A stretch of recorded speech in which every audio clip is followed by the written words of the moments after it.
Bonjour et bienvenue à cette présentation de la bibliothèque Alfred Monet. Aujourd'hui, on va parler de comment éviter le plagiat parce que mon intégrité académique, j'y tiens. Première astuce que je vous présente aujourd'hui serait de documenter nos sources. Ceci m'évite de reprendre des idées sans les associer à leurs auteurs et ça m'aide à rédiger plus efficacement. Conserver des traces des documents consultés est essentiel pour garantir la fiabilité et la cohérence de vos travaux. Chaque ressource que vous utilisez doit être enregistrée.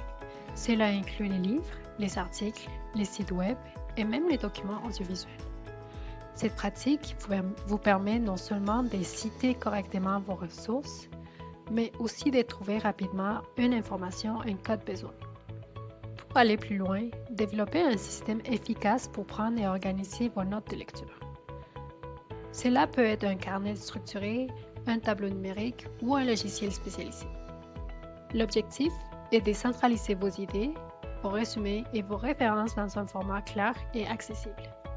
Une bonne organisation des notes facilite la rédaction, évite des oublis et renforce la qualité de vos analyses.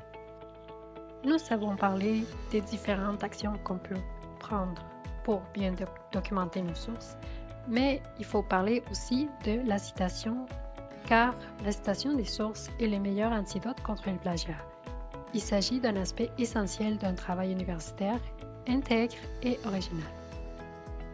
Pour un travail académique, il est essentiel de s'appuyer sur des experts sans s'approprier leurs propos, afin d'éviter le plagiat et de préserver notre intégrité intellectuelle.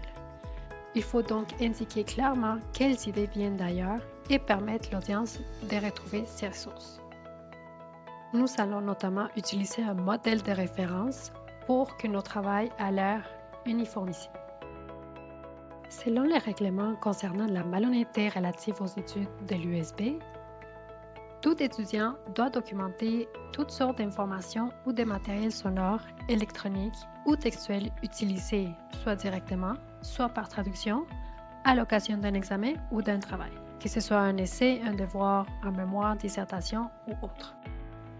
C'est ici qu'on voit l'utilité de vraiment structurer nos notes afin de ne pas oublier où est-ce qu'on avait entendu une idée, que ce soit dans une vidéo, un podcast ou même une entrevue en ligne.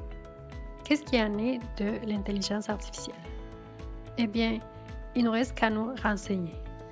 Il faut toujours vérifier auprès de notre enseignante pour savoir si les outils d'intelligence artificielle sont permis dans les cadres du cours. Si l'utilisation d'un outil IA est autorisée dans le cadre du cours, que ce soit pour générer du contenu ou des idées, il faudrait alors les déclarer dans notre travail. On pourrait ainsi décider d'en faire une note méthodologique ou d'ajouter une référence dans la liste des références. L'idée, c'est de toujours être transparent envers notre public. Ce qui est clair, c'est que nous voulons encourager le développement de votre esprit critique et analytique. Bien que ces outils peuvent nous aider à mieux travailler et à être plus efficaces, on devrait toujours viser à développer notre propre pensée et nos idées. Ma dernière astuce serait de bien gérer notre temps. Rien de mieux qu'une bonne planification pour éviter le stress et les erreurs et améliorer ainsi la qualité de nos travaux. Faire ces travaux à la dernière minute nous empêche de nous relire, de vérifier nos situations et nos références et de prendre du recul par rapport à nos idées. Cela nous empêche aussi de trouver de l'aide aux besoins.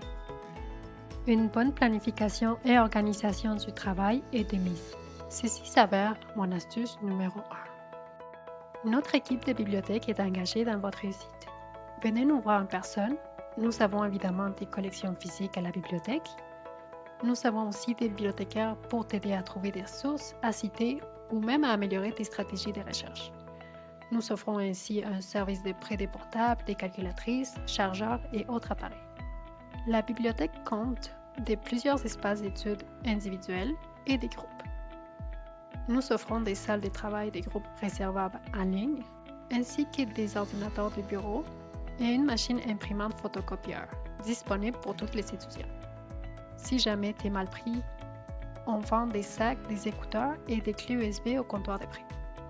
Si jamais tu n'es pas sur le campus, nous avons des ressources électroniques disponibles en ligne 24 heures sur 24, 7 jours sur 7. Il s'agit des livres électroniques, des articles, des périodiques et plus de 500 banques de données spécialisées. Nous avons aussi des guides thématiques par discipline et des tutoriels en ligne. N'hésite pas à nous contacter par courriel, par téléphone et tu peux nous trouver près du centre étudiant au local 2110. Nos horaires d'ouverture sont toujours à jour sur notre site web. Et si tu cherches à améliorer tes compétences en rédaction, nous te conseillons de consulter l'offre de services du SPL. Merci et bonne rentrée!